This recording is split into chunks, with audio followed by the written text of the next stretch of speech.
Good afternoon, ladies and gentlemen, and happy July 26th to you and your family.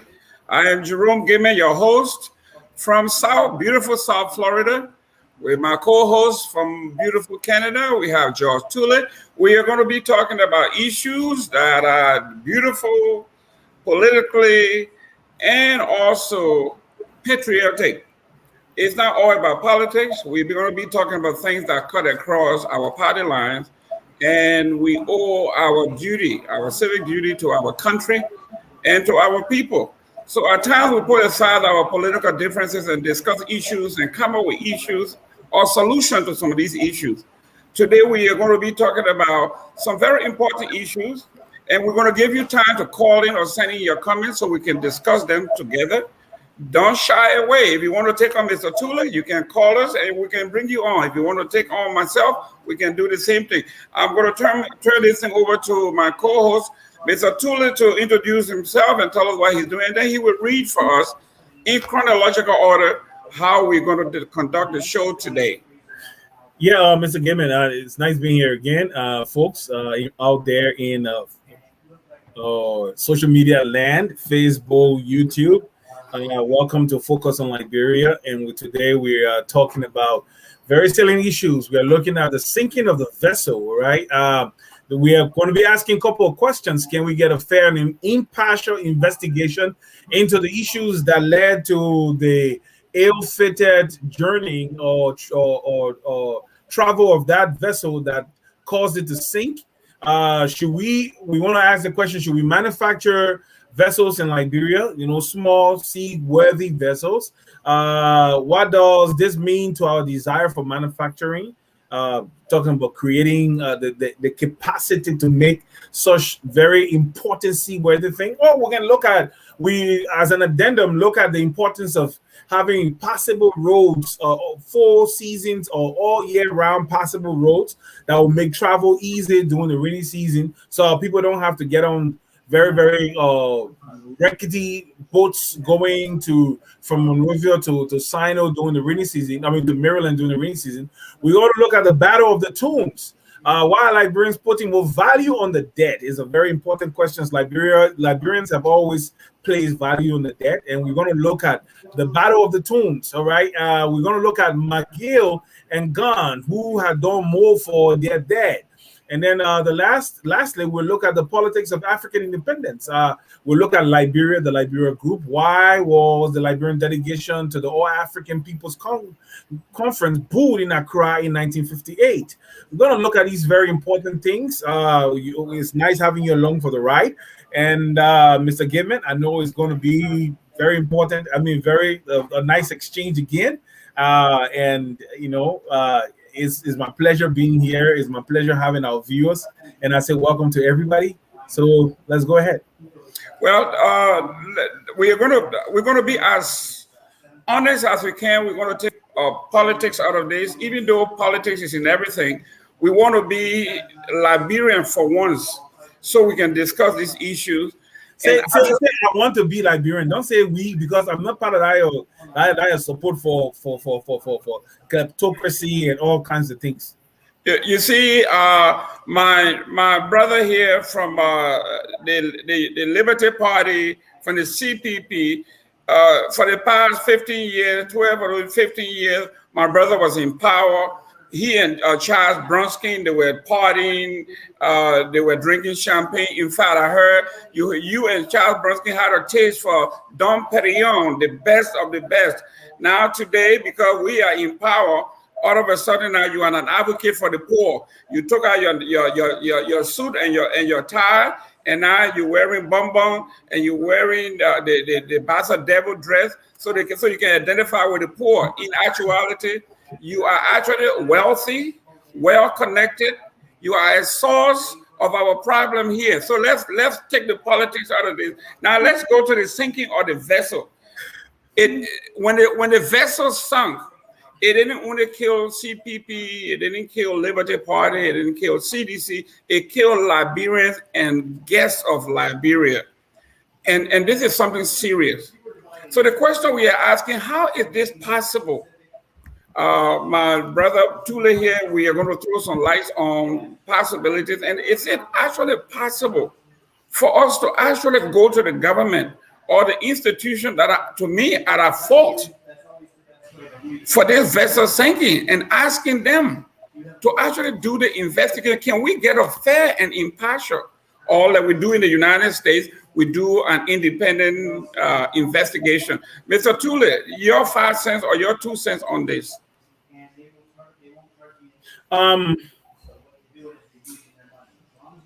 The reality here is this. I am very doubtful that you're going to get a fair and impartial investigation. I'm doubtful. The reason why I'm doubtful, and this thing has nothing to do with CDC, okay? This is a Liberian aged problem. This problem is as old as our country is.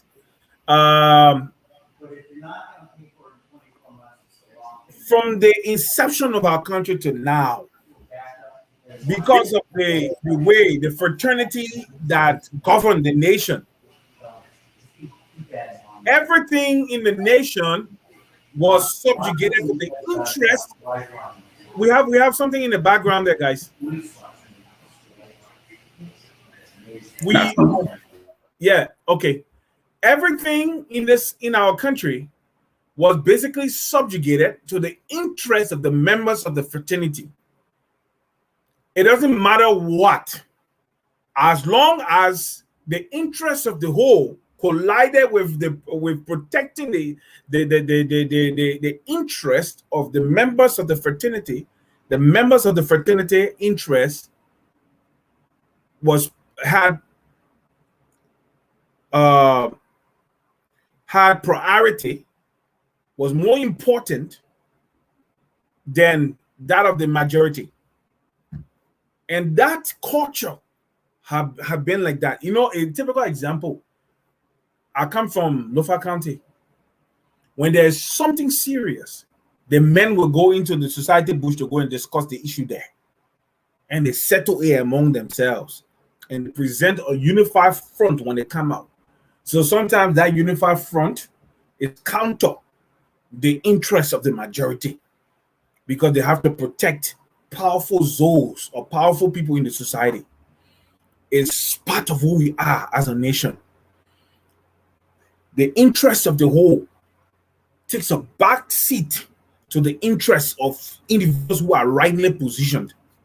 So I believe that ship was impounded when WAEC wanted to send her people to Hapo or Sino or Hapo. How did that ship leave impound? How did that ship that was beforehand deemed unseaworthy become seaworthy? And you know the most terrifying part about this thing, the most frustrating part about it, Mr. Gaiman, is the fact that those people choose to put people's lives at risk. They choose, you see, if it was dry season, then you can say an unseaworthy ship will have a chance if it breaks down. But imagine a ship without rudder in the high seas, caught in a storm, because it storms a lot in the Gulf of Guinea during the rainy season. I've traveled on ships across West Africa, from Liberia to Ghana, from Ghana to Liberia. I've been on ships, and I've seen. I'm telling you, that I was on very large ship, and I tried this thing, Mr. Gaiman. In the night, I came outside. The sea, it was raging. You could stand maybe 6 stories high if you were on the dry dock, right? And you were looking up at the ship, about 6 stories high or 5 stories high. During the storm, I came outside, Mr. Gaiman. I leaned over, I could touch the water. I'm being honest with you. It was storming. I came outside and I leaned over, I could touch the water. That's how bad it was. So just imagine an unseaworthy vessel with a bad engine. Maybe the engine broke down and they couldn't get it repaired. And then they don't have rudder, and then they are caught up in a storm. So the storm will take the ship wherever way it wants to take it, because there is no force on the ship to counter the force of the storm. Somebody made that decision. Somebody decided that because they wanted to make money, maybe they decided that it was best to put the lives of those people at risk. And those people who got on that ship, I don't want to bring the dead, but sometimes it has to be your interest. Mr. Gabriel, before you come in, let me tell you something. 1996, there was this Octopus War. I was stationed in Buchanan. I came to town, and my fiance, then, who's my wife today, my wife of 23 years now, she and her family wanted to leave the country like this. So there was a small boat on a Freeport called Zolotisa. So I managed to get my police friend to come and take us all the way across the bridge to the port. We got in the port, and I saw the load. Also, I saw the ship. I saw the people who wanted to get on the ship. I told my fiance, I told my wife, I said, I'm going, but I'm leaving you, because I told them, I said, it's not possible for that ship to take the load and the people that I'm looking at from here to Ghana. So if your mom insists you guys want to go, bless her soul, you guys can go. But for me, I can't look at myself and put myself on that ship from here to anywhere. I'm going by road. And I left and went by road. I'm only saying this. You got to look at your own self. You got to watch yourself. And I mean, I was a young man at that time. So think about this. The ship is unseaworthy. The ship is in impound. The ship had no business being on the sea. Who made that decision? Somebody highly placed gave the go-ahead for that ship to leave dry dock. Give the go-ahead for that ship to leave impound. No office boy could have made that decision. So the ship was under the control of the maritime agency. If that ship left from over there, Eugene Nangbe must know something about it. But if Eugene Nangbe knows something about it, you think you and I will hear anything about investigation, Mr. Gimmon? Forget about it. Your microphone. One of the things that I'm appealing to the CDCNs and the CDC government is, for the first time, set yourself apart from every other government. Come out. Point the fingers where the fingers should be pointed. Never. When there was a video that surfaced, maybe you may have seen that video, where the young man was recording the voyage. And on there he said, this ship, the Ivanka, has on the cement from Cemenco, tons of cement from Cemenco. He says, we also have the solar lights that are to be used in Harper to light up the city. So on this ship here, not only did Cemenco have tons of cement and tons of other cargo from everybody else, and then the government owned cargo. We're talking about solar panel lights of all kinds. Then the deceptive part of it is that the manifesto of the ship has about 9 to 10 or 11 people on the way. In actuality, the number was even triple that. Up to now, nobody can tell you how many folks were actually on that ship. So because there were people on the ship that are not even on the manifesto. They're not on the manifesto. Mm-hmm. So what we are saying here is, for the first time, I'm asking my fellows, Liberian first, Cedician second, please, if the Port Authority, if Eugene Nangbe doesn't know about this, he is a little far removed.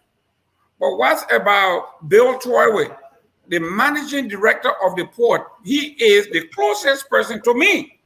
Harbor master. Yes. Okay. Up to now, we listened to an interview from one of the survivors. He says when the ship was going down, the crew members were the first to get their life safety vests and jump off board without helping those on the ship. Where is the captain? Because he was the first to jump off. Where is the captain and his crew? But that alone is a crime. Yes, it is a maritime crime, international crime. Yeah. While having Front Page Africa, the Liberian police, the NSA, while having these agencies arrested these folks and paraded them in the streets of Monrovia for the folks to see how cowardice they are. How a captain of a ship We jumped ship first. And one of the boys said, and survive, right? And survive, right? Yeah, they all survived. Yeah. And survive. The And kid they said, come and hold a press conference. yes. One of the boys, one of the men said the vest that they gave him, that he found, it was a child vest, not even an adult. So most of those people who got a hand on these little vests and wore them, they all drowned because it was not made for adults. Yeah. This is first hand. Yeah. So I am saying that means you put people on the ship, and you know in Liberia is a common thing, right? Sure. They will take the regulated passengers, right? They will take the regulated passengers. If it's supposed to be a vehicle that can take 20 persons, they will take 20 persons, but they will find a way to squeeze an additional 30 on the same vehicle. So imagine a ship now. The people who ran the whole scheme will have taken 10 passengers and reported 10 passengers to the owners of the vessel, but then they put an additional 40 on the ship that goes into their pocket, maybe sharing it with the harbor master, you know, and the security people on the pole who will slip these people into the onto the wharf. They will pay extra money. Mr. Gaiman, Liberia is a tragedy. We're about to add another year, and it's just difficult to see how we can fix it without the right kind of leadership. It got nothing to do with George Weah. I mean, right kind of leadership. This is not a slight on George Weah because no. We are in our independent mode. We are in our patriotic mode here. It's not about any particular person. So what because how sure are we, Seth, that the person who is coming to replace George Weah down the road, whether in 2023, whether another year, have the commitment, the mental commitment to be able to think in a 360 holistic manner to see how we can repair our broken systems. Because the problem with us is that our systems are broken. This is a clear indication that our systems are broken. Okay? You know, many times when I drive around here, I look at some of the simplest things, but these people go to the extent of thinking about these very simple things that we and myself would consider non-issues in Liberia. You know, when a car breaks down on the road where I stay, within 10-15 minutes, you see 2 trucks will come with lights diverting traffic away from the side of the road, whether it is in the middle, that you pull up into the middle of the road, or whether it's on the right side of the road, before the police can come. And then while that car is still there, trust me, one police officer will come, one police car will come, cruiser will come and park there. So you have 2 trucks with lights diverting traffic to leave from to leave from close, you know, the lane that is next to where this car is parked. They will tell you to go to the side. They will park far off with a light. 2 big trucks running, whether summer, winter, whatever, running, burning fuel for one person. One broken down car. I'm just saying something, Mr. Gaiman. One broken down car. And then you realize how many, look at the resources. There's a police car. One police officer will come and park behind that car because it's broken down and the person is still in it.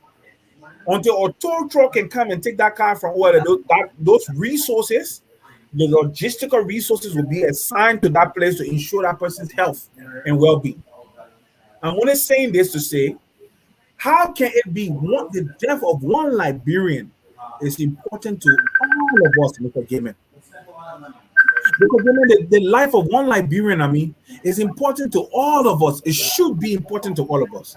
So when something tragic like this happens, somebody has to pay the price. Not to cut you off, you've been part of the previous government on the periphery somehow. No, I wasn't. That's not true. Okay. I was a critic of the previous government. Okay, that's fine. So now let's look at this. What do we do? Which agency in Monrovia that should be actually that you have faith in, because I've never been on the ground that long as you have, that should take control of this investigation, that we can have some semblance of credibility. without politics and all of that. Yeah, okay. The Liberian National Police has the right or the fiduciary statutory responsibility to investigate any crime within Liberia. With the exception of few crimes that are, in terms of intelligence and espionage related or whatever, that falls within the bailiwick of the National Security Agency. But this is not the type of crime. They investigate financial crimes and they investigate such crimes. And that they have a very limited scope. The LMP has a very wide scope, but the LMP doesn't have the capacity to fully investigate a marine or how you call it, a marine catastrophe. They don't have that capacity. The Liberian Seaport Police supposed to have some capacity in terms of understanding and investigating some of these incidents that occur offshore, marine-related accidents. The Liberian Seaport Police should have the capacity to help in the investigation, but it's actually a criminal thing, and the Liberian National Police should be the one investigating this thing.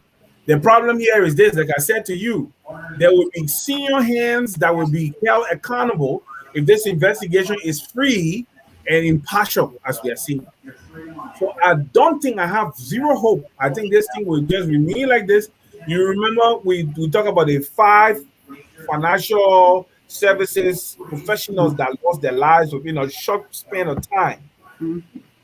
Have we heard anything from the investigation in Liberia? That Liberia is a small society. The police know all the murderers. The police know all the kids out there that have the capacity to kill. Not every armed robber has the capacity to kill. I'm telling you today.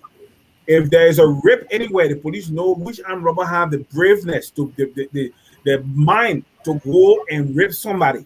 I'm telling you today, the police would know. If you say a woman was raped in Banavik Kebab, the police can tell you, say, it has to be maybe 1 or 5 individuals. So they will start catching one, and then they will narrow it down, and they will catch the individual that is involved. I'm telling you today, there is no crime that can happen in Liberia that the police is not aware of. Why am I going here? Liberia is a very, very small country. If the police want to get to the bottom of it, they already know who the culprits in this thing. As you myself talking, the case is already resolved. I'm telling you today, there is nothing for them to investigate. They know if they really want to release a report that is fair and impartial. So maybe the government needs to put together a commission to look into this issue. That's the only hope I have. An independent commission with independent minds, people with integrity that can come out and say, okay, these are the people that will hold liable for this thing.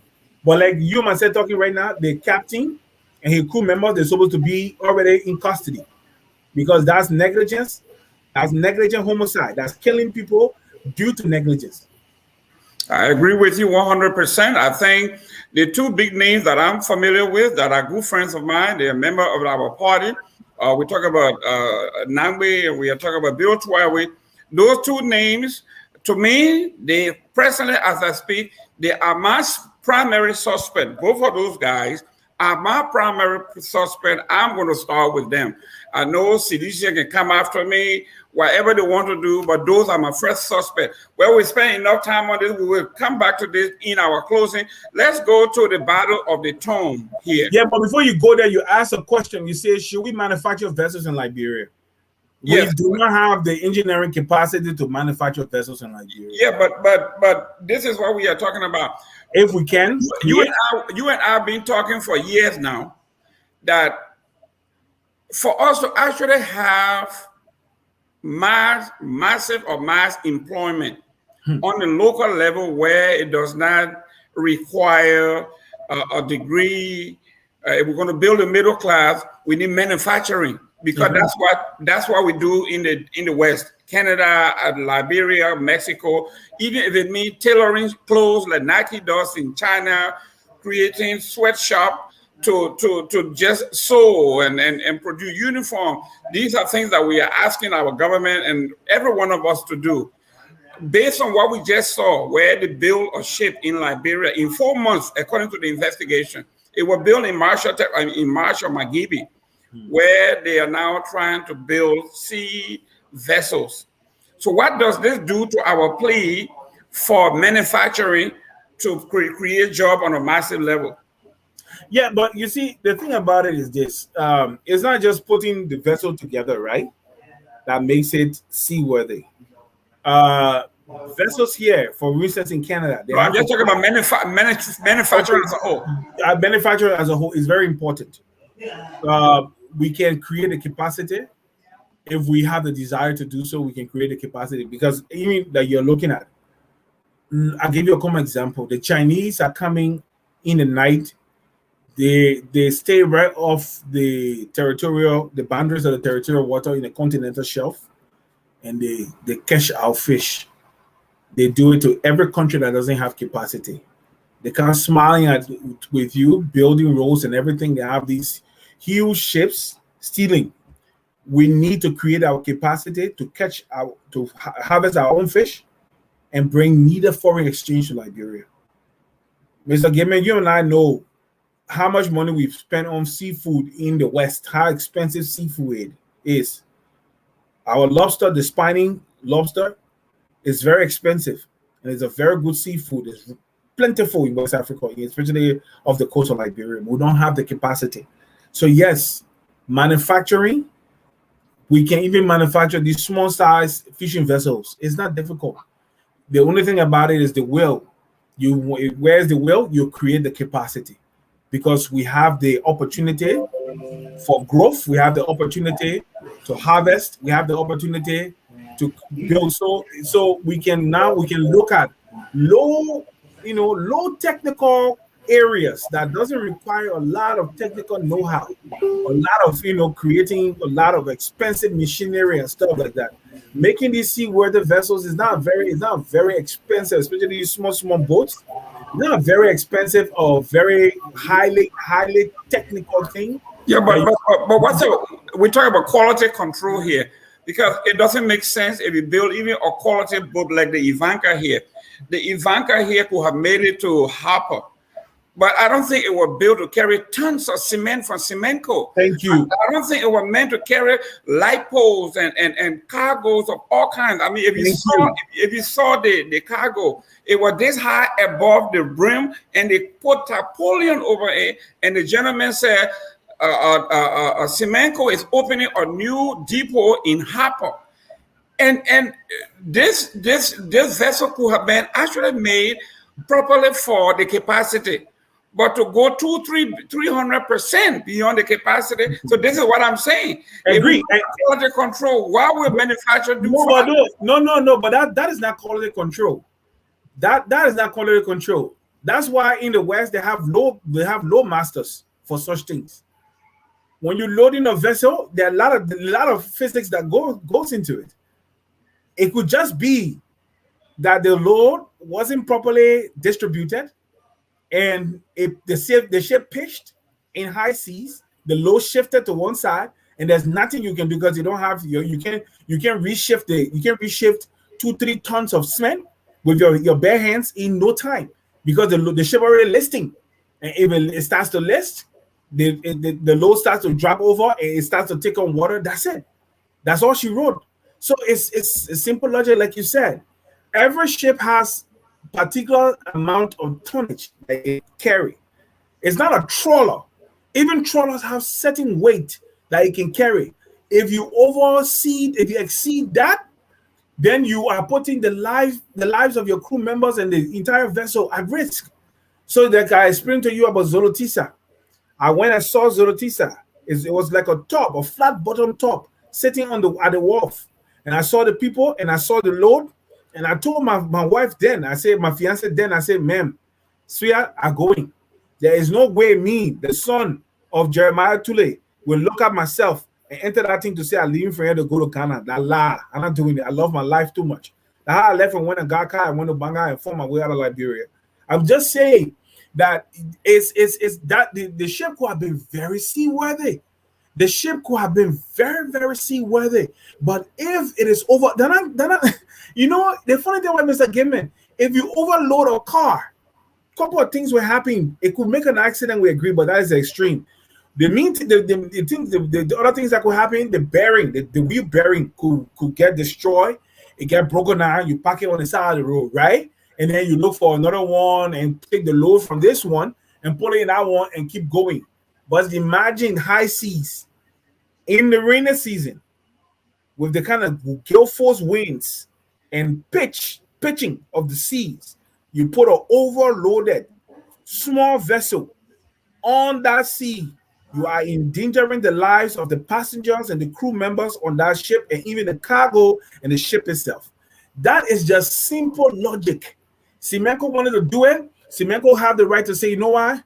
We will do it in batches. You will carry this amount because every ship has the amount of tonnage it can carry. You cannot exceed that. And you say you want to do it safely. So all those things are the reasons. So, so we can do manufacturing, but why Liberians, that I'm sorry, but ship, they're not Guinea truck. The Guinea truck, they will take off the original suspension that come with the truck, and they will make their own and put it under the truck, and it will take 2 times the load that was meant to take. But guess what? They'll always put extra gears. They always put extra differential in the truck when they are going, because they know anytime what they have can give up because the truck is overloaded, and you can park on the side of the road and fix it. Not with a ship. If it's just an ordinary breakdown, fine. But guess what? In a storm, a ship without an engine is a catastrophe waiting to happen. So that is the problem with Liberia. Yes, ladies and gentlemen, you're hearing from George Tule and myself. We have our concerns just like you are. Have your comment in. If you want to call, you can call. The number is scrolling across. Send us your comment and we will read them out. We'll have enough time to read them out. George Tule, what is next on our list?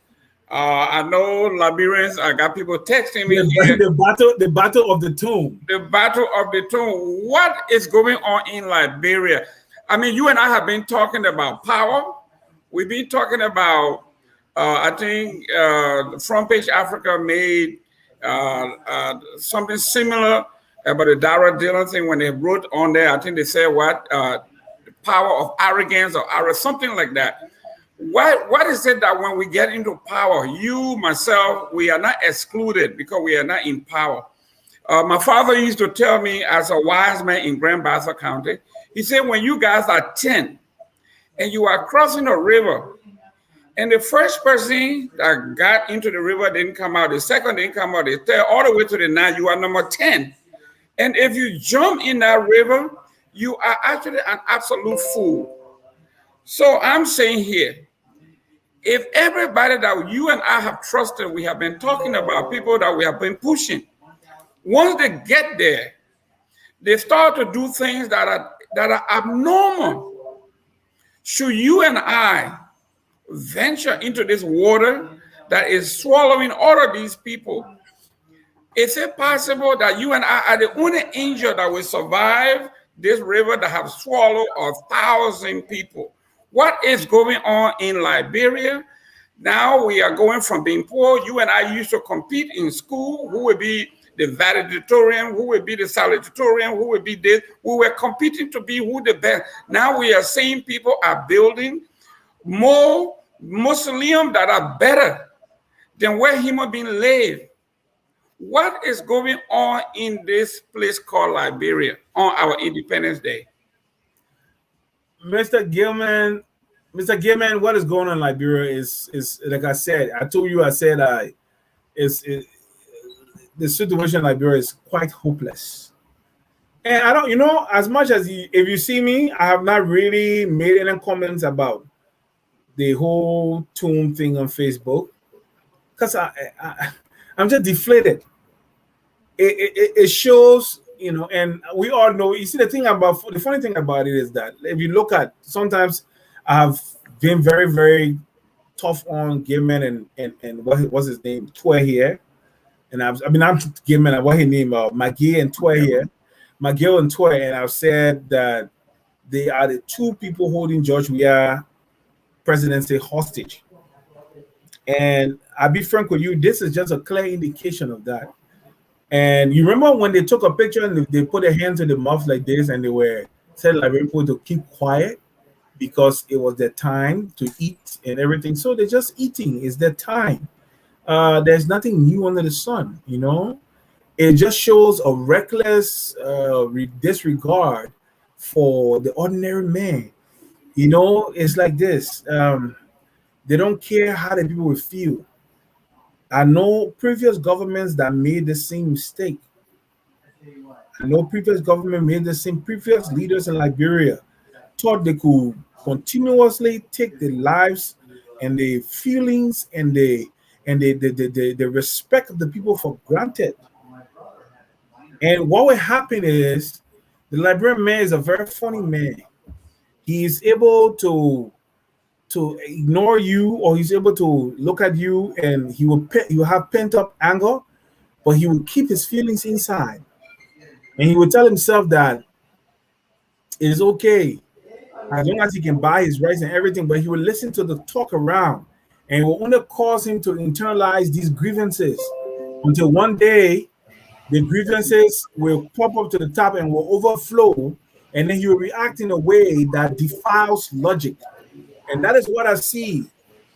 I've said it before. I said the conditions that existed in Liberia prior to 1990 that led to the war, those conditions are still in existence today, and they've intensified.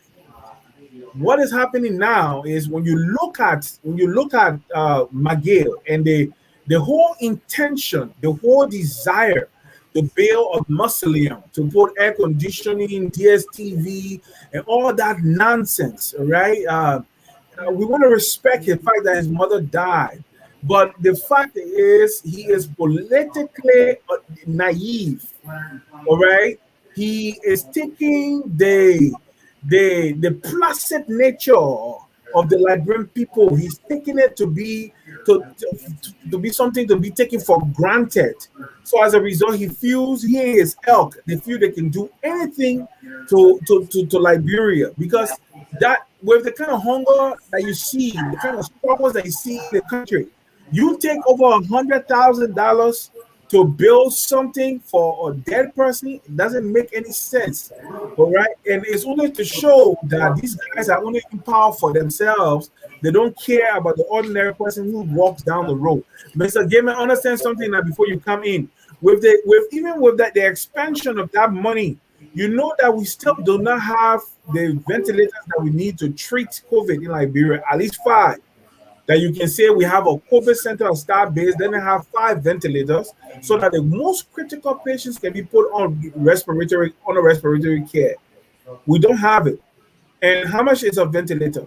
Even if you don't have the money, if you beg America and another nation, the other nations, they can give you some ventilators, and you can pay the air freight. You can come to Liberia, but instead of doing that, you're taking $100,000+ to build a mausoleum that insults the poverty of the people. That's well, right. Yeah, one of the things that I got to come to McGill's defense here, and I came a month ago. There was this lady they call Maybeth Gono. She's from the CPP. She built a mausoleum that I thought it was so disgusting, because the mausoleum she built looks like some of the homes in the West here, in Canada or in Florida here. So beautifully done. And in that mausoleum, she has a bathroom quarter where they have toothpaste like Colgate and floss and everything else. They had a solar panel light and AC, a light that will burn perpetually, and they had a guard outside. And I said this to when this happened, what is wrong with these people? And the folks from the opposition told me it is her private money. She can do whatever she wants to do. And I agree. The fact that the optic, Gono, the name Gono sounds to me like it's from Nimba. I know people in Nimba desire schools, hospitals, clinic, like you say, this COVID thing, they could use 1 or 2 ventilators. Mayor is not. She's not when she's not CDC, CPP. She's not an official of the CPP. No, we're not saying that. What we are talking about here, we are talking about just even if it were you or myself, okay, where you got. If you went to Lofa today, and you know that she has a kid with the president, right? This I know. What I'm saying here is, if Mr. Tule went to Lofa today in your district, Once they know you are in town, you will be surrounded by folks asking for help and legitimate help. Ogono from Nimba County, if you went into Gompa City or anywhere, there's help to go, there's the plead of help to go everywhere. To take that kind of money, I don't know how much it is, I know we were throwing figures around, but to build that kind of mausoleum, it boggles the mind. And I was criticizing her just about a month ago. Yeah, but then how do you say you're coming to Mage's defense? Listen to this. Listen to this. I was criticizing her a month ago and thinking it was crazy. Then my own good friend, I love you, Miguel, and God knows this, and I'm going to say this. It doesn't mean that anything, but we have to say this to the people that we love the best or the most. If I can't criticize you in public constructively, then I don't really love you. I don't really care about you. But this one, Mr. McGill, what did Ghanaian say? A pass mark? A Nigerian. Yeah, Nigerian. This one, you have done it. I mean, this one, you have to take the criticism.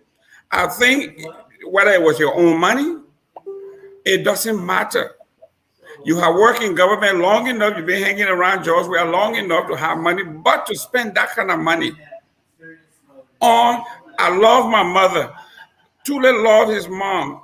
Everybody loved him. Even George, when his mother passed, I don't think he was able to build a mausoleum in a gold casket to put his mother in, because she gave birth to the greatest Liberian, the best player in Africa in this. So it is just wrong. I don't care whether you opposition, pro-poor, it is absolutely wrong. And there's no justification for this. Even if you have money wasting, it's not right.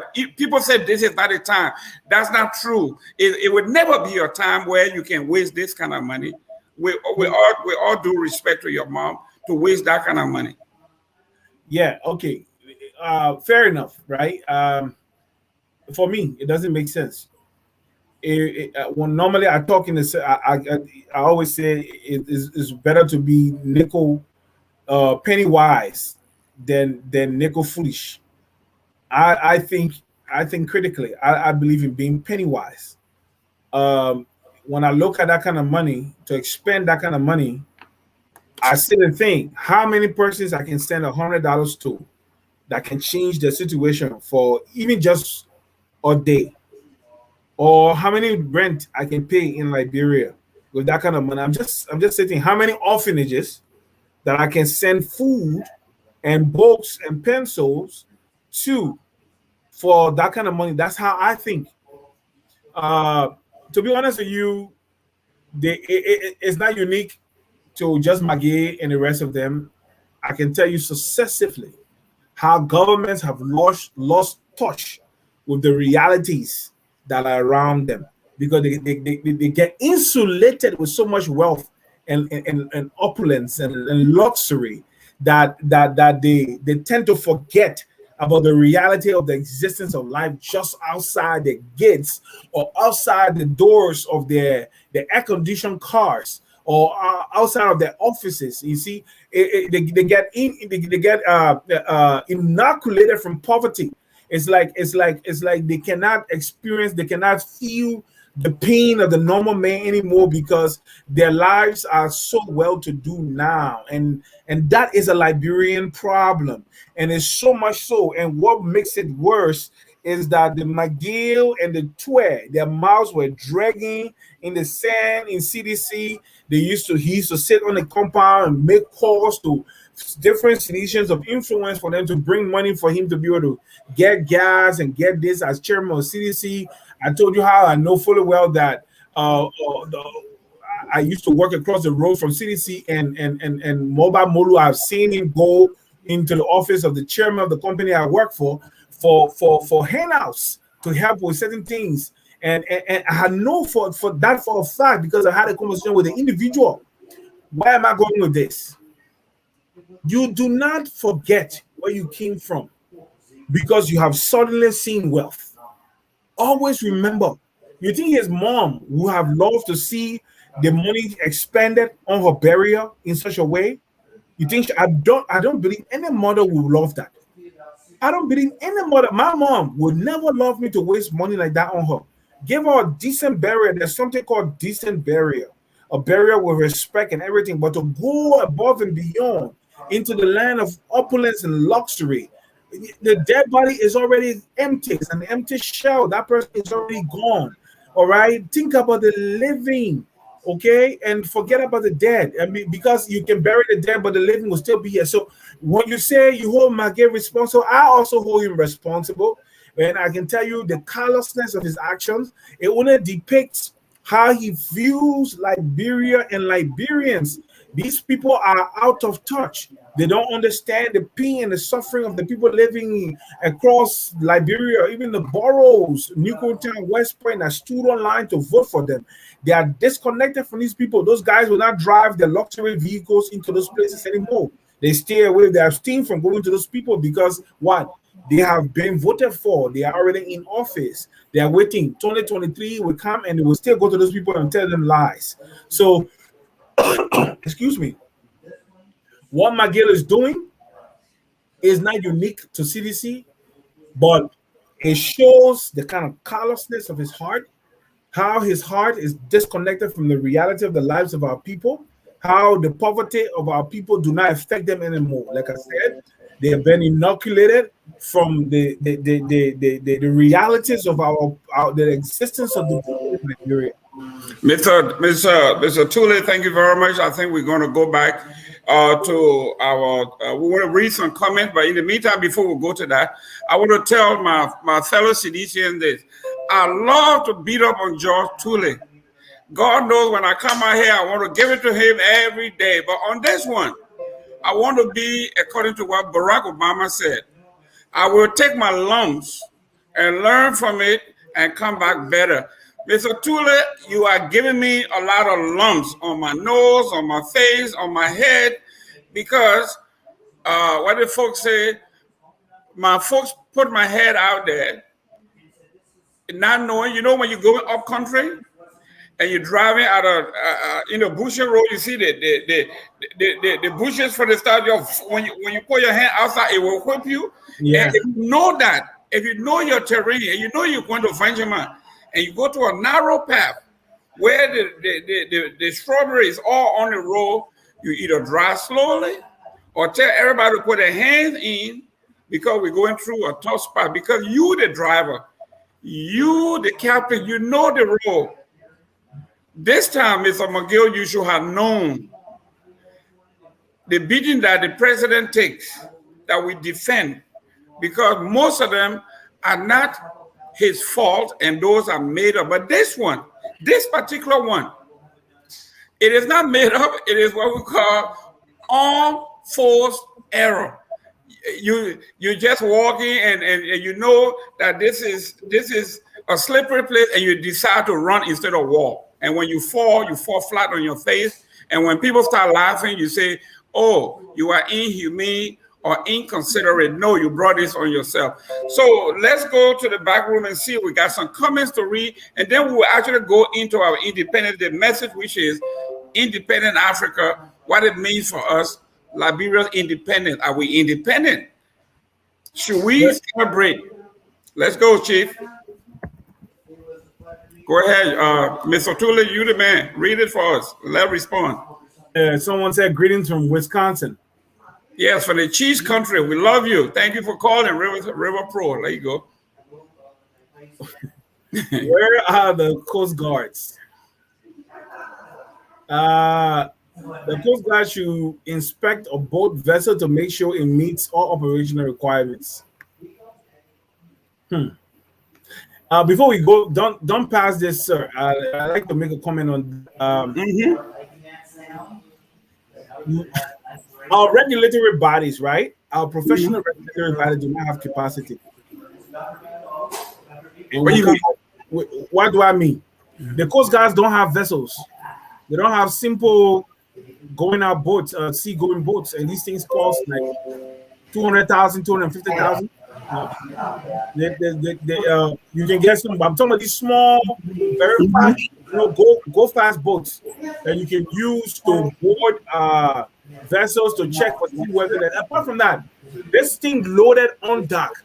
Somebody, I'm telling you today, Mr. Gaiman, somebody saw the crisis and the catastrophe happening at the port before that ship left, and people must have spoken and said, "This thing you guys are doing is gonna cause chaos. It's gonna cause destruction of lives." And somebody will bring them down because you know the reason why money was changing hands.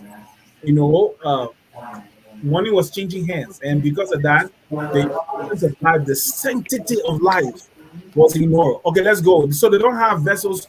They don't have the ability to do this inspection, but they have it. They can do the inspection on dock, but they can't do it on sea. So that one is simple.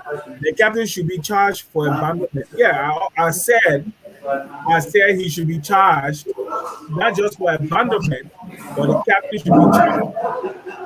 Is it giving that noise? I don't know if it's you. Yeah. Let me see if a noise coming. Okay. I said the captain should be charged for negligent homicide. That's what I said. The captain should be charged for negligent homicide, and it's very important that happened. Somebody said we should start comparing us to the USA. Let me tell you something. If you sit down in your house and you compare yourself with your stuff, you won't have any real benchmark to measure your progress by. That's why you have to look for somebody who have made it so that you can measure your progress by that person. So, let me comment on Mr. Dukley here. Mr. Dukley,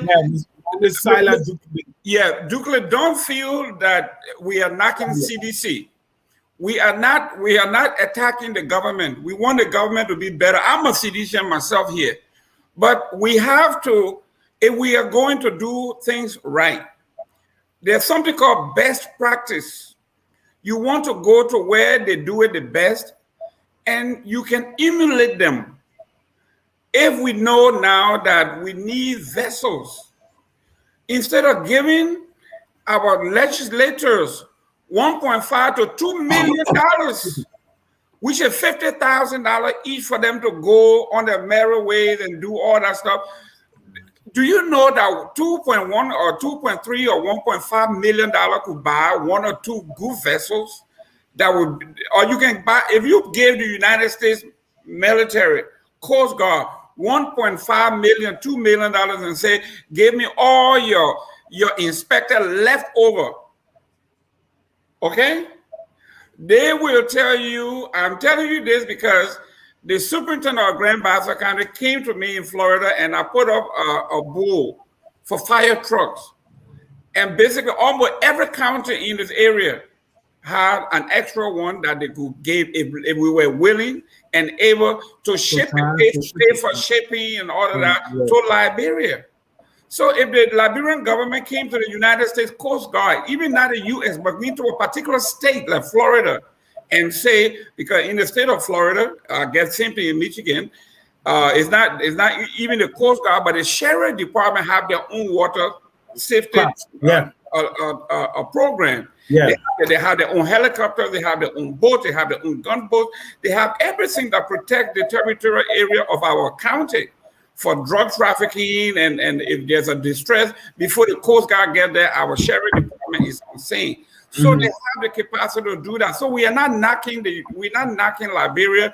We are not comparing Liberia to America, but actually we should be, because this is what they call best practice. We want what is best for Liberia. And this time around, it has nothing to do with being a CDCian or opposition. This is what we would need. We will later investigate the report of the commission. Brother, forget that thing. The police should charge the captain for overloading. Improper parking.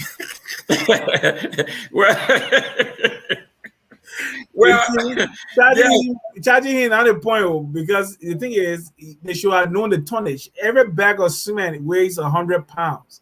So guess what? If you have 200 bags of cement, that's a ton. Yes, sir. 2,000 pounds, that's a ton. Just imagine 200 bags of cement is a ton. So 1,000 bags of cement is 5 tons. And 5 tons is not child's play in weight. So you're talking about just that. Look, if 1,000 bags of cement, let me just say something to you. If 1,000 bags of cement is 5 tons, or ship with a vessel, 5 tons, 1,000 bags of cement is not a very big space, especially when you're going up high. Okay, so you can forget and you put 10,000 bags of cement, or even 5,000 bags of cement. 5,000 bags of cement, 25 tons in a small vessel, not even a proper ship. Pitch and rolling, cargo shifting. In the West, they pay people on all vessels, whether bulk carriers or oil tankers and everything. There are special people on the crew that are responsible. They are trained how to load and unload these things. And guess what? They move water, what they use for ballast as they go. And the way, if the sea is rough, they take on more water so that the ship can drop deeper to support it, so that it can't be too high and then it pitches too much. When the sea is not rough, they release the water and then the ship comes up so they can get more speed. It's all science. If you don't have those capacities, you will be thinking, like, oh man, Musa, put it low in that 4 years, didn't reach there yet. And they will put it there, and then when you get on sea, it's not like it broke down the side of the road. Today's host is the most confused human being I've met. FOL, please never allow this gaming fellow to host this show. How could FOL have a registered citizen hosting this noble show? Seriously, guys? Oh well, what you were saying about me, and since I'm a registered member of Liberty Party, man, bro, we all have to belong somewhere. The only thing you can deal with Mr. Gaming for sometimes is the fanatical support. Even when the thing say this is wrong, they still want to support it. But yeah, at least today he's been balanced, so we can give Mr. Gamer a hand clap. Mr. Gamer is a good man. Let me be honest with you. Forget about the CDC thing. Mr. Gamer, before you come in, I've always told my people in my house here that I don't understand Mr. Gamer. How can Mr. Gamer, in all sanctity, support we are and still espouse the ideology and the philosophy of someone like Piero Lumumba? But guess what? Somebody got to support the government. But you know what? From the time I came to this show, Mr. Gamer was a hardliner. He would never agree that anything was against CDC. Today, Mr. Gamer has shifted towards the middle. So give him some props. He will still try to protect his people and to defend them, but he has moved towards the middle a little bit. So let's my young man, to be very frank with you, when the stuff is like what happened here, there are some things that are indefensible. When you come to me and say somebody stole 25 million, or somebody stole 10 billion, or somebody stole how they call it, man? They say Mr. Tule stole 20 million. He going to school in that place. When you make up these things, then we can't defend it. But you and I are looking at something that just looks bad. Okay, we are talking about it looks like the people say there are things that are good on the eyes, and some even when you have money, like we were on the Dillon thing. Dillon, you have money, you can ride first class, whatever. That's fine. But at this point, sometimes I won't take picture to put it on Facebook to do this, that. No. So it's not that he didn't have the money. Then when he found out later on that, hey, it's embarrassing, he decided to draw it back and it backfired. So those kind of things, they are so obvious, you can't defend it. This man is burying somebody in gold casket. Even if it's own money, which it is, I'm not going to blame, I'm not going to say where he got the money from, nothing. But I agree with George Tule that someone who does that, most likely 9 out of 10 times, you have lost touch with reality, where you came from. Even your mother that brought you or that raised you, that gave you good values, she would have never in Mr. all Gamer, Mr. Gamer, do you know who started the people who do this thing, build Muslims and put air conditioning in and all of that? Do you know who do that? Who started it? Cartel members in Mexico. They are the ones who bury cartel members and their family members that way. Because you know the reason why? They got money. It's like a money train. Money keeps flowing into their place. Okay, so as a result, they can spend money any kind of way. I mean, it is just. I mean, okay, it just, even if you have a taste, it's just not. But let's go to the Somebody next. said the port director and the maritime boss need to be investigated. I just said it. Yeah, I said it. The two sources. Chris Hassan. Chris Hassan said the maritime boss and the port director need to be investigated, and the harbor master. Yes, and the chief of security of the national Sipo police. All these people need to be investigated. That boat would not have left with that load. And the fact that everyone said that it was deemed unseaworthy. How did it pass muster? Do you know how long it goes? Here, I mean, how long it takes rather for a vessel built in that manner in where I live, Canada, to pass inspection? Do you know how much you have to go through to be able to? Yes. If it pitches certain kind of way, they'll cross it off. You have to go and re-engineer and come back again. And it takes time. The government, the captain of the vessel should take full responsibility for those people's death. Of course. It's a reality. And let's do one more. Yes. The show is hosted by one Liberty partisan, one CDC partisan. This is balance we need. This is the balance we need. Okay, focus on Liberia. All right. Before we go, we wanted to talk a little bit about independence and where we are. And you know, Mr. Gaiman, the truth here is, generally, collectively, we ought to be ashamed of what we are as a people.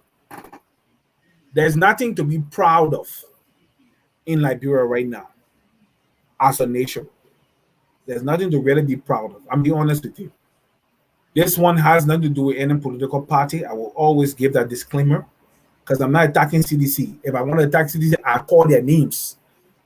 None of them, if I were in Liberia, the only thing they can do is to kill me. Yeah, I'll be done. But before you can kill me, my blood is very bitter. Then I mean you very, very, very, very for trouble with Liberia. But I will say it. We all should be ashamed of where we are as a nation. If we start expressing our shame and our dismay like we always do in our little corners in our bedrooms, then why can't we come together and demand change as a people? Why do we keep silent? Why must we be silent until the time of chaos comes, when our cups are full and we jump on the street in anger and we burn down the little possessions we have? And we destroy the little infrastructure we have. Why are we waiting for that? Why are we waiting for that? Demanding change doesn't mean violent overthrow of a government. It can get up to that if they refuse to listen to the voice of the people. If you go to our constitution, it says we the people. Everything about Liberia is we the people. It's time that the Liberian people rise up and demand change in our country. Let me tell you something. That is the only land God saw it fit to allow us to be born within the borders of. I don't care how much I advance in this country. I will never be a first-class citizen. But if I go back home, I'm a first-class citizen. I need a country that I can run back to that I'm proud of. I give you, anybody goes from here to Liberia and comes back, when you ask them, they don't give you a good report. There is nothing to be proud of, Mr. Gaiman. Okay, well, let's go back to, we didn't just get here. Yesterday, a nephew of mine called me. He says, Mr. Gaiman, tomorrow is July 26th. Can you send me some money to buy food? And I told him, young man, I do not have money for food. I have money for your scholarship, for your tuition, for your room and board, for your books, and the electronics you need to get ahead. I do not have money for food. You are sitting on a fertile soil. You're 15 miles away from the farm in Buchanan. You can go and grow rice, cassava, pepper. You should not be in this handout thing that have befallen our country since the beginning of time. I am not going to be a part of that. I'm saying this to say, when the Constitution says we the people, it literally doesn't mean that we should get together and chase our leaders. The owners of the ownership of we the people is on us. If we are selling our rights, our birthrights, for little or nothing to the highest bidder, the guy is going in or the girl is going into the Senate for 9 years, and you takes $20 or $30 from that person for their vote. You are part of the issue here. You are part of the problem. You cannot blame the legislature. You cannot blame the executive. You cannot blame anybody. So that the change that we are talking about begins in our homes. It begins in our churches. It begins our mosques. It begins at our sorority places, our fraternity halls, our zoo butchers. This is where the change should come from. We cannot sit here and say that McGill or Cummings or Ure or somebody or Boycott is going to be responsible for our change. When you sit over here and your family member sends you money to take or build a house or buy the land, and you crook your own person from the United States or Canada. If someone send you money to pay your tuition, and you take your tuition money and do something else with it, that is crime against self. So when we are talking about we the people, we talk about change. Most of you think change is only coming through demonstration, killing the president, overthrowing the president, step down president, and do this and do that. That is not it. Those people who are asking for the change, you go to them today. Today they are Citizen, tomorrow they are Liberty Party person. When Liberty Party person does not give them, they go to the highest bidder, they go to the next. That change starts with we the people. I wanted to put this so you can respond real quick. It comes from the journalist Peabody, a veteran journalist in Liberia, way back, the Peabody family. He said, our problem started from the very beginning. The mistake was that our over-Americanization of Liberia, instead of our cultural and our own formation of our own identity, we took on the identity of someone else, and in essence, we have lost our way. And until we identify and develop our own identity, we are basically politically cross-dressing. We don't know who we are. Someday you talk, oh, we are American. The next day we are African. Someday we are American Liberian. Someday we are Native.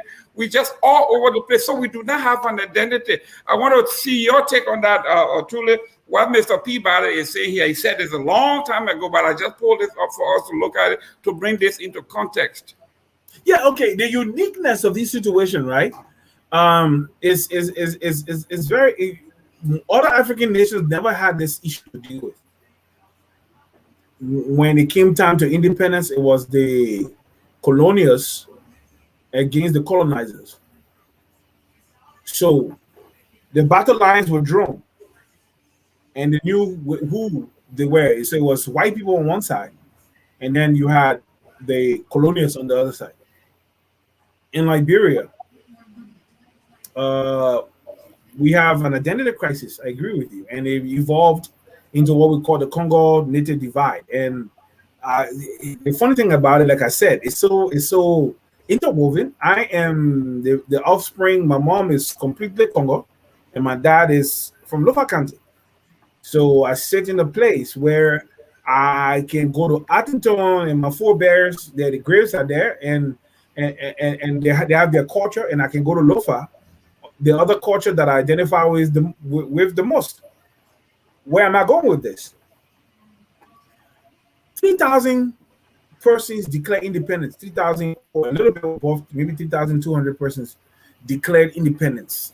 That was the amount of returned people in Liberia in the three commonwealths that declared independence in 1847. They did not even extend suffrage and inclusion to the rest of the country until after Coleman became president. The problem here is you have poor people believing they were rich and thinking they were bourgeois because they could use other people who were of lesser estate based on their own stratification that they had established. We know about the vagrancy laws that they maintained. And then let me go back a little bit. The first party that declared independence were the Republicans. They were defeated by E.J. Rowe, who created his own party for people who were much more dark-skinned than the sons of former slave masters who ran the Republican Party led by Joseph Jenkins Robert. And we know that the same thing that can happen where we are today, the issue of racism, the biasness and the prejudice against dark-skinned people by those who were in power, who were white-skinned, led to the death of E.J. Rowe and the re-establishment of the government of the Republicans under Joseph Jenkins Roberts. Again, until Dana B. Warner came to power and brought the two-way party back that stayed there for 100 years. When those guys were in power, they established the vagrancy laws. Those are some of the laws that made E.J. Rowe to run against them because he was a businessman. And as a businessman, he experienced a lot of loss due to these vagrancy laws. So he challenged the power. They were all part of the fraternity, the Masonic fraternity. He was able to challenge them in an election, and he won because the people saw how the class, the oligarchs, or the ruling class of their day, the light-skinned sons of slave masters from America, they saw how they lorded over the general population. The reason why E.J. Rowe was able to win because those people, what they call upriver, the Carisburg, the Addington, the Clay Ashton, the Millsburg, those people all, and Cruiserville, they all joined, Bensonville, they all joined and voted against the handful of Republicans that kept power. That's how they were able to lose power again, even though Joseph Jenkins Roberts still Allen Benson became president the second time. Where am I going with this? Confusion. Now understanding, and these people that even defeated the Republicans establishing the two party government, they still felt that they were supposed to control everything, and the indigenous population that was the majority, the overwhelming absolute majority of those that were Liberians or within the beltway of the state called Liberia, they were excluded until one William Tolbert came to power. And in 19 years, he stayed as vice president, seeing the abuses of the Whigs. He came to power. He decided that he was going to create the avenue for the poor man, for the Galemans and the Tules to assimilate and to grow up in society. And still, there is an issue of cleavages. When the countrymen took over violently in 1980, he suppressed everybody else. Only the class of people that consider themselves kings were given the opportunity, and then those who they picked among the rest of the population to draw onto themselves in affinity and in the ability to be able to control, because you got to have a little bit of the other people around you to create a semblance of equality. But it wasn't equal until 1990 when that thing came. In 2003, and then we had that 1997 election, right? We saw again another group of people coming up. Charles Taylor was the son of one of those who was a TWP member, okay?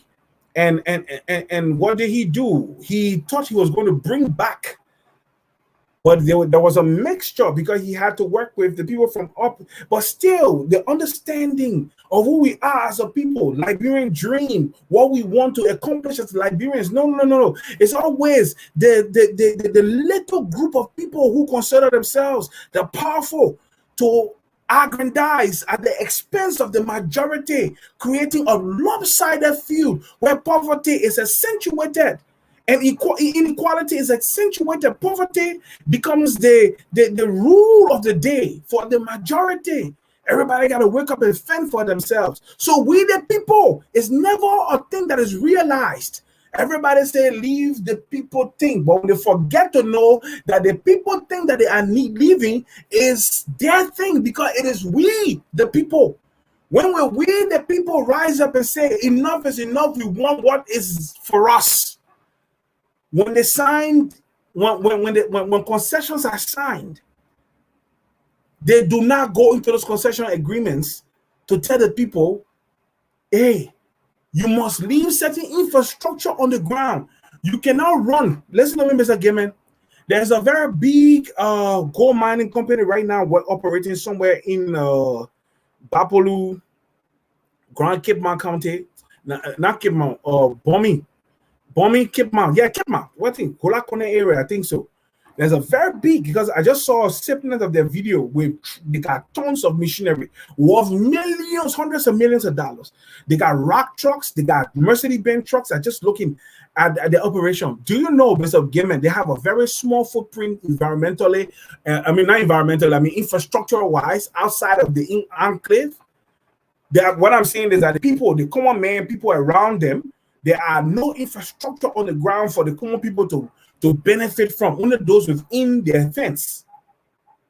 Because when concession agreements are signed, there's nothing that says before you can operate here, put a waste management plant in this place. There's nothing that says before you can operate here, put a hospital in this place. Not a hospital in your fence, but a hospital outside the fence, so that the common man who does not have your ID card can be able to access that hospital. Okay? There is nothing that in the Tony say the road from the quota coming to your place. If you are functioning for 50 years or 25 years, every year you should at least lay 10 kilometers or 10 miles of paved road. Every year you operate 10 kilometers or 10 miles of paved road, so that when you finally pack up and go, the people in your area will have something left that you left there. Nothing. So we the people is a concept that Liberian people need to understand, so that when they get to the place of making these decisions, they will excuse me, they will not forget where they came from. Well, Mr. Thule, this is why we are talking about the independence, whether we are truly independent, because one of the things that the British Broadcasting Corporation flagged, and I just read it a couple of days ago. They said when the settlers came, when the former slaves or settlers came to Liberia, during the signing of the independence, the initial independence signature, they were asked, why do you want independence? And they said to the British, the Americans are incapable of justice, social justice. We are running from injustice. So the question is, and this is what we are asking, almost 200 years earlier or later, the group that ran from social injustice, human indignities, abuse, have we as a people meted that social justice on the general populace? And to add on to that, we are talking about, you talked about the uplifting of the people. You are talking about real economic social justice. For the people at the bottom, they do not write contracts. They do not write social agreements. They do not write the concession agreement. So here we are, somebody sitting in an office when we were told in 2015 that 66 of the 68 concession agreements that were signed were bogus, basically a crime against humanity, where families wrote themselves into the concession agreements, where they will get residual income for the rest of their life, generations to come. So here we are talking about the uplifting of the folks. Are you and the two lists of the world, the Gamers of the world, and the people in Colahon and in Bijo Town and District Number 3, are we here fighting for crumbs? When the actual theft of the country is actually being taken out of the country without a finger being lifted. Mr. Gamer, let me just say this to you. We sit and we watch. When you go, sometimes you see Chancellor did it with OTC. I know we are running out of time. You see trucks laden with logs, going to the port to ship these logs out of Liberia. And our students don't even have desks that they can sit on to write. You know, they don't have classrooms that they can sit in to write. Proper learning environment. Let me tell you where I'm going with this. I said to you, I said we have nothing to be proud of as a country. And it does, if we face the reality, there's no prophetic speaking. Oh, Liberia will be fine. It's the reality that we're looking at right now. When we look at the reality, so give me. I get frustrated, and you guys are trying your best, you know, to rekindle my interest in Liberia. To be honest with you, it's difficult because I fought for long, and I have seen nothing good come out. Typical example: how can you have a city, a nation, without besides Rawas International Airport based on FAA requirements before you can operate an international airport? You got to have certain logistics on the ground before they can approve you to send their planes there. So one of those things is a capable firefighting, capacity. You have the building of firefighting capacity. You have to have it. Firestone got 1 or 2 machines there. We don't have any fitting firefighting or an ambulance service in Monrovia. You will see people put pregnant women in labor on Pempen. The woman already in labor, they put her on Pempen to rush her to the hospital because you don't have an opportunity to call a number for an ambulance to come. Because again, all these things, they don't happen in vacuum. People elect leaders for the sole and express purpose, as my man Anthony would say, so that leaders will enact policies that will improve the material well-being of the common man walking down the road. And you cannot eradicate poverty for everybody, but you can build systems that create parity, that gives opportunity for people to be able to grow, assimilate, and advance, and accomplish and realize their dreams and their potentials. That's what you do. What we have in Liberia is a misnomer, is an accident, is a shame, and it's a disgrace. And it's from the people to the elected officials, because guess what? The elected officials come from within our communities. I gave you a common example. You mentioned Dillon. I don't see any foul and real harm that Dillon did, except for his to show us that he's still a man in process and we should give him time. But elected officials supposed to be responsible to the people, and they don't show that sense of responsibility by coming back to apologize and say sorry. No, not go there. Hey, you will come. Guess what? None of your people have ever apologized to Liberian people for whatever they did, because the reason why they will have you, they will have Kuni, they will have other people defending them, defending their actions, and not calling them and demanding accountability. Mr. Tule, we got a red light on. We got 7 minutes. Can you do your closing? Yeah, okay. Closing statement for those who haven't said enough. I've said enough. Go ahead. Oh, I already said. Okay. Go ahead. I'll give you my closing. This is what I want to say. What I want to say is this. Happy Independence Day to Liberia. Happy Independence Day. Independence Day to Liberia. I won't say happy because I know tomorrow a lot of people will not have food to eat. I know tomorrow, even if they'll have food, it will not be fitting food. I know tomorrow, like regularly, our people will remain 60% below the poverty line. I know tomorrow our people will remain over 75% illiterate. I know our people remain over 75% illiterate or semi-literate. Okay? I know our people will remain 1 out of every 4 child will die before they reach the age of 1 due to the exposure to due to maternal mortality, early childhood mortality. And I know 1 in 10 pregnant women will die because of maternal mortality. And the children die due to exposure to especially waterborne diseases. Because guess what? The majority of our people in Liberia are drinking dirty water. The water comes from the well, but the well is untreated. Okay? The well here, you got outside toilet all over the place, releasing heavy metal and different chemicals into the water table, and we're drawing it out and drinking it, causing our life expectancy to drop every time. How do we fix these things?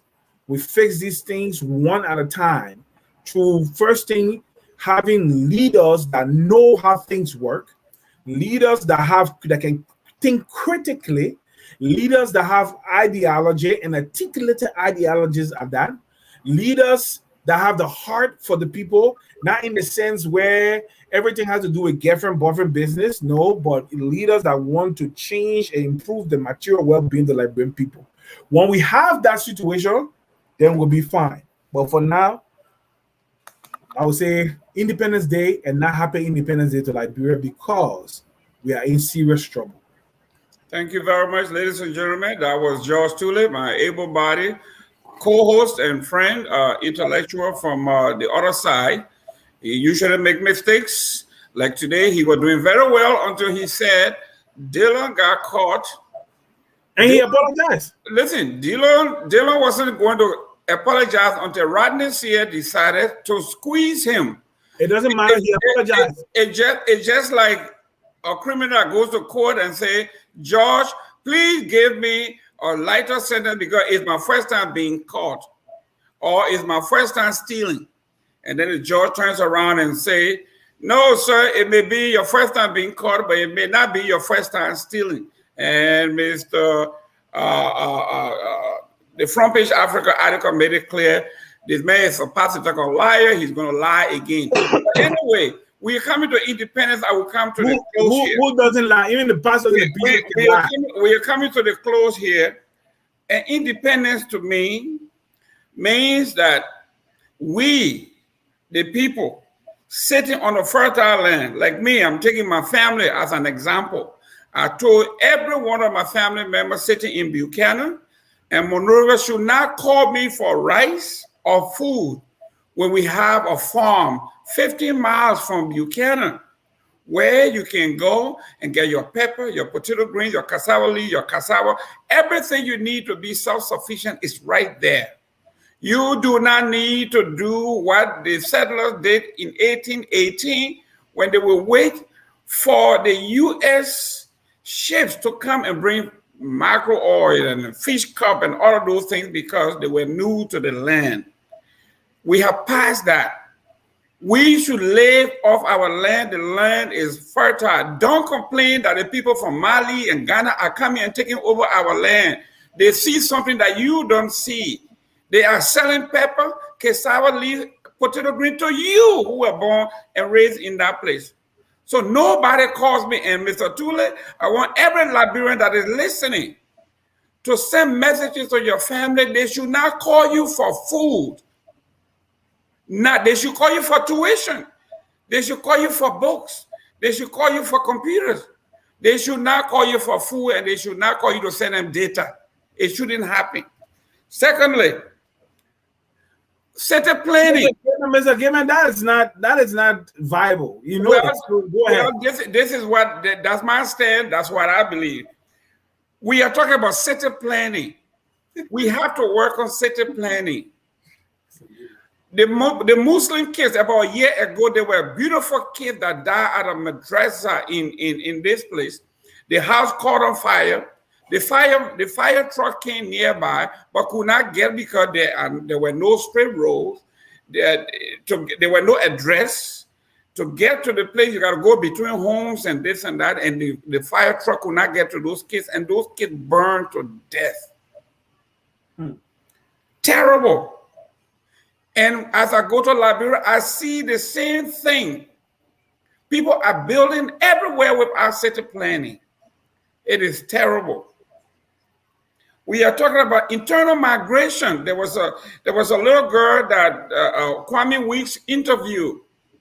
She was sleeping basically in the dirt with 2 babies, and they asked her, how you got here? She said, we came here right after the war. We all came here from Nimba, and we've been here since. Do you know anybody here? No. Do you have any relatives here? No. Do you have anywhere here to stay? No. They all came because of the war, and there may be maybe 500,000 of them. The government has to do something. She said when she came, she was about 6 years old. Now she's 18. I mean, she was 2. She's now 18, going 19. So she's been living there. She doesn't know Nimba anymore. She doesn't know where she comes from. Her mother died. Her father died.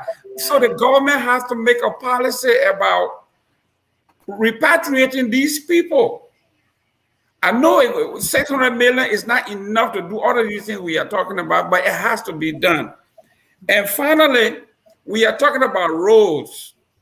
One of the things that people say, I back George Weah, and I backed him because I know I told the folks, hopefully they are listening. Mr. President, build the damn roads. No matter what they say, build the roads. People are dying. We cannot die from Monrovia to Kepamas. And this is the second time. I heard 10 years ago there was another catastrophe where many people died or ship capsized going to Kepamas because there's no road from Monrovia to Kepamas. Mr. President, you cannot lose the whole Wyatt investigative teachers going to give the Wyatt exam. The whole Wyatt team died in the process. You are losing human capital. No matter what the critics say, go to the international and continue to build the roads. We need road connectivity. Before I close, the United States, Dwight D. Eisenhower told the United States, told the American people after the war, we are going to be the #1 economy in the world. And he introduced something called the interstate highway system. Today, we got trucks coming from Canada straight to Florida, Florida back to Canada, on the train, on road, and our economy will never stop, and he was right. That catapulted the United States economy to #1 in the world. Liberia, if we don't have anything, if we can bring our food from Vangima to Monrovia, or from Vangima to Baza, and they pick up their crawfish and their seafood and take it back to Vangima, the same day, you will see the commerce of that country. Build the road, my friend, build the road. If you have no legacy, if you left nothing behind, let it be known that you build the road, you connected all 15 counties. Do not separate our brothers and sisters from the southeast, from the mainland. Some folks say we shouldn't be happy. And I want to agree. We got a long way to go. So we should maybe just give thanks for surviving another 12 months. Okay, Mr. Gamer, before we go, let me say this. Now, this is not politics. And it's not, I'm not trying to give a retort. I'm just trying to look at something. I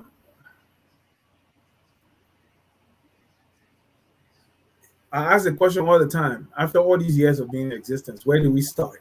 Somebody, the reason why I'm saying that this person came on Wildwood, Darling Wildwood, and they just been posting, but they talk about deconstructing the system. And I've said it to you many times. I say the Bible says that if the foundation be destroyed, what can the righteous do? The problem here with Liberia is that our nation is established on 40 foundations, 40 perspectives, 40 ideologies. The way it is constructed as exists cannot be viable. It's not a thing that gives life. It only gives death. It creates avenue for corruption, every other thing. So we need. Okay, here, okay, we gotta go, but we need.